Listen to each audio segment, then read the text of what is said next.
Halo, assalamualaikum warahmatullahi wabarakatuh. Welcome back again with me, Jejak Rudi, menjejakkan langkah penuh inspirasi ya guys. Jadi hari ini hari Sabtu, akhir pekan. Semoga teman-teman semuanya dalam kondisi yang sehat, tidak kurang suatu apapun.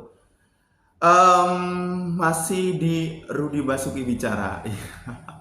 Ini saya masukkan di playlist tersendiri ya di Jejak Rudi Official, karena memang setiap orang itu punya ide, gagasan, pemikiran, pandangan, dan komentar terhadap suatu peristiwa atau apapun itulah ya. Jadi saya pengen membagikan cerita-cerita atau komentar-komentar ya inspiratif sih inginnya ya di playlist di Rudi Basuki Bicara ya. Semoga ini bisa memberikan ya motivasi juga kepada teman-teman yang mungkin juga mengalami kejadian yang sama ya guys. Oke, dan kali ini di konten yang kali inilah ya kita pengen bahas yang namanya tekanan. Karena apa? Yuk kita simak video kali ini. Oke guys, jadi hari ini pas saya berangkat kerja itu tadi, kok ban roda saya itu nggak enak banget. Ternyata tekanannya itu berkurang. Jadi akhirnya saya berhenti, saya nambah angin untuk tekanan bannya lagi supaya normal. Nah, karena cerita tadi pagi itu, akhirnya saya berpikir bikin konten apa ya. Nah, ternyata temanya tentang tekanan. Oke. Pada dasarnya ketika kita hidup, kita pasti menghadapi yang namanya tekanan. Tekanan itu muncul dari sebuah yang namanya masalah ya. Dan tekanan itu bisa macam-macam.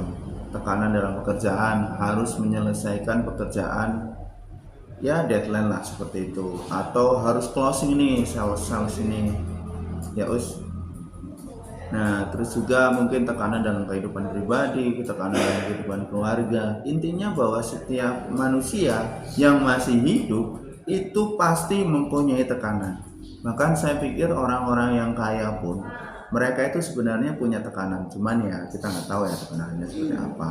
Nah, gimana sih cara kita menghadapi tekanan? Yang pertama ya kita harus sadar dan menyadari dan memahami bahwa tekanan itu selalu ada ya sepanjang kita masih hidup ya.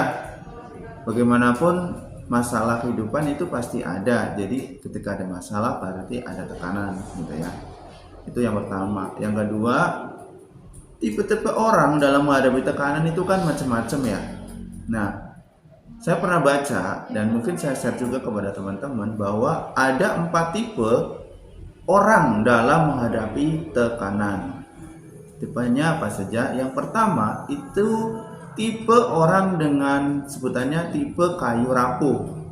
Apa sih orang tipe kayu rapuh ini? Jadi tipe orang kayu rapuh itu sedikit ditekan aja guys, itu langsung pecah gitu. Jadi dia itu kayak mudah mengeluh, mudah berkeluh kesah ya. Kok gini sih, banyak tekanan, namanya tekanan dia langsung kayak ya gitu ya. Nah, jadi untuk orang-orang yang tipe yang kayu rapuh ini memang harus ditreatment dengan monitoring yang lebih kuat. Terus yang kedua, orang yang menghadapi tekanan itu bertipe adalah tipe ini ya, lempeng besi gitu ya. Tahu kan besi itu kan kuat nih. Tetapi pada awalnya jadi dia ini kuat dalam menghadapi tekanan, tapi ketika ditekan secara kontinu itu besi itu bisa meleleh, bisa bengkok ya.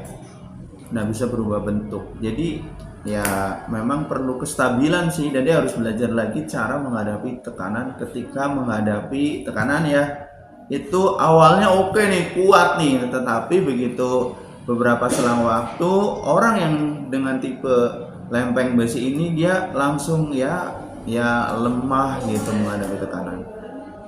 Tipe yang ketiga adalah tipe kapas. Tahu kan kapas? Kapas itu kalau ditekan kan set. Nah, dia akan begitu kita lepaskan itu akan balik lagi.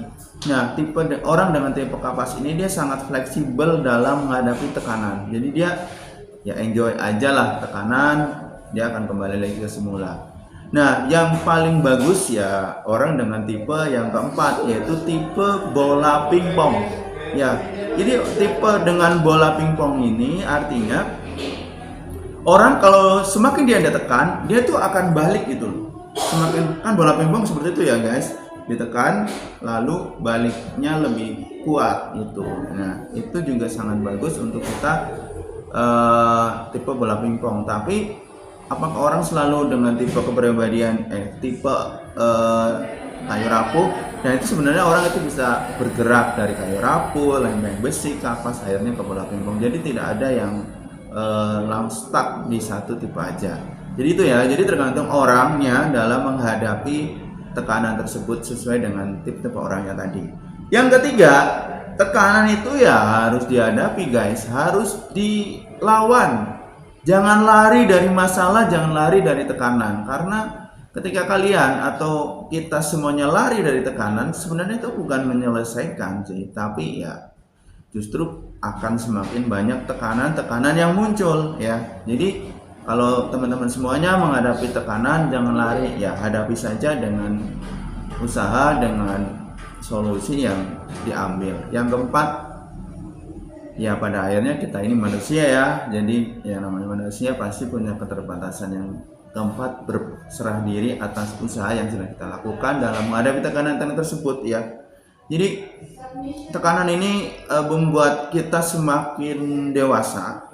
Tekanan ini sejujurnya bisa membuat kita semakin berkembang secara kepribadian. Tekanan ini bisa membuat kita lebih kuat. Nah, tergantung bagaimana kita menyikapi tekanan-tekanan dalam kehidupan tersebut ya. Itu sih yang terbesit di saya pagi ini, siang ini, terkait tekanan gara-gara saya menambah tekanan angin ban ya. Semoga konten kali ini bisa memberikan inspirasi ya dan informasi kepada teman-teman semuanya. Pokoknya tetap semangat kita semuanya dalam menghadapi masalah kehidupan, tekanan kehidupan. Pokoknya maksimalkan usaha ya. See you in the next video. Bye bye. Wassalamualaikum.